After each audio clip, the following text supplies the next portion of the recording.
I've not only been taller, but I was built bigger than a lot of the kids, and a lot of the boys would call me like Bigfoot and Sasquatch and just make jokes about and call me fat. The self-hatred began probably in like 3rd or 4th grade. I would look in the mirror probably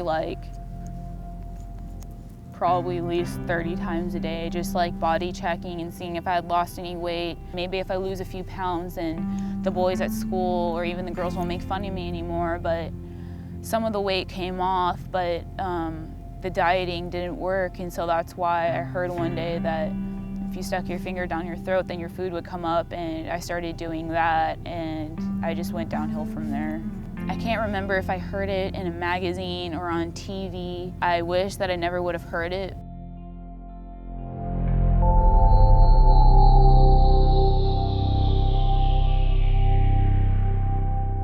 I remember I was in the 7th grade when I first started looking for outside ways to kind of control my life, because I was already trying as hard as I could to do well in school and to excel in sports and in extracurricular activities, but it just never seemed like it really was enough, especially for my dad. So I started kind of turning to other solutions, I thought they were, and would stop eating periodically. And I started using in the middle of my eating disorder, and I was a freshman in high school. I still had like the same reputation that I had from my younger years, and I was my class president, and I still played sports and still got good grades in honors classes and everything like that. But I just felt like it was never enough, and I felt like there was always more people that I could be friends with, and there was always older kids I could be friends with, and it just kind of, became a normal thing for on the weekends as a 14-year-old girl to go out drinking and to just put myself in really stupid situations. And I think from there it just kind of naturally progressed, as it always does, into, drugs, and it just kind of spiraled into bigger things. I began cutting going into my senior year of high school. So one night I sat in my closet and I just tore at my legs and tore at my arms, and I wanted to cry so many times, but every time I felt like crying, I would just go purge my food because I didn't want to feel the emotions, and I just wanted to numb and paralyze all of my feelings.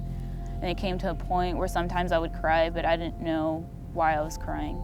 Christina and I met in high school during our junior year through a political activist club we were in, and we actually met at a conference that we were at.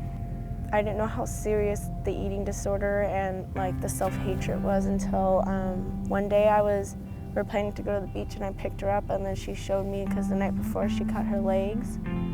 She's like, dude, look, and she pulled her leggings up, and like I saw like the wounds and like the cuts that were still fresh, and I think that was the hardest, to actually go as far as just to physically just damage the body. And I think that was one of the hardest times for me, especially just seeing that, just her being my best friend, and I think that was the darkest time for her. During my using, I tried pretty much every drug.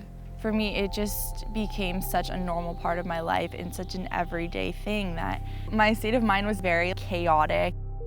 I definitely think I lost a lot of my childhood. My parents were very clueless because they still had this, concept of me in their mind as just being the child that they don't have to worry about. It was very shocking to them when it finally was kind of revealed.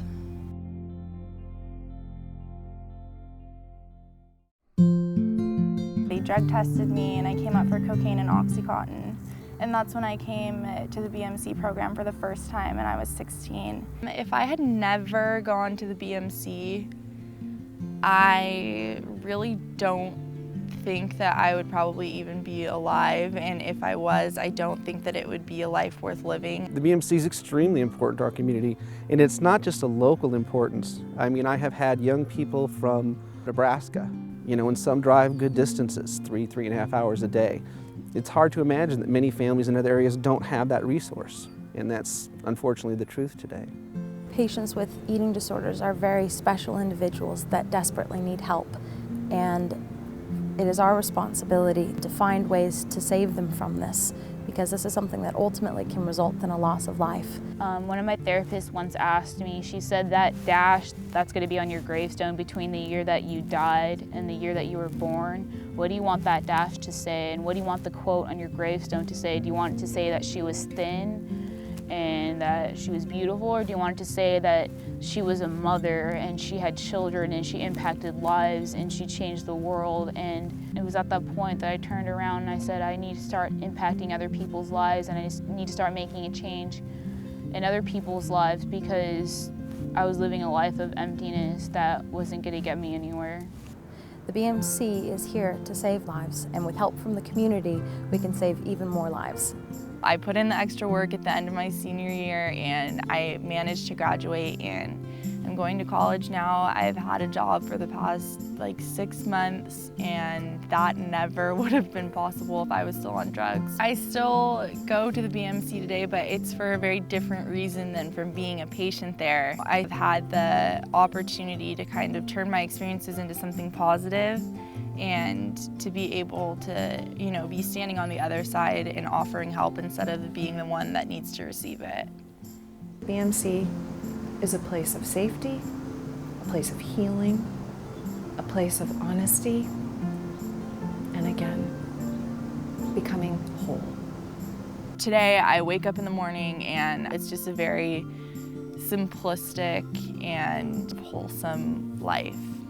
I have a lot of hope and direction today. When I was in my disorder, I always used to envy the birds and think wow, I wish I were free just like them, and I wish that I was free just like the dolphins, dancing through the ocean. And I always envied children just because they were so free and they didn't care about what they looked like in their body or in their swimsuit. The BMC gave me the tools to see myself apart from the eating disorder. They gave me coping skills, and they really helped me work through all the emotions that I was feeling when I was in my eating disorder. They taught us how to live life apart from the eating disorder, and that's one thing that I'll never forget. And I'm free now.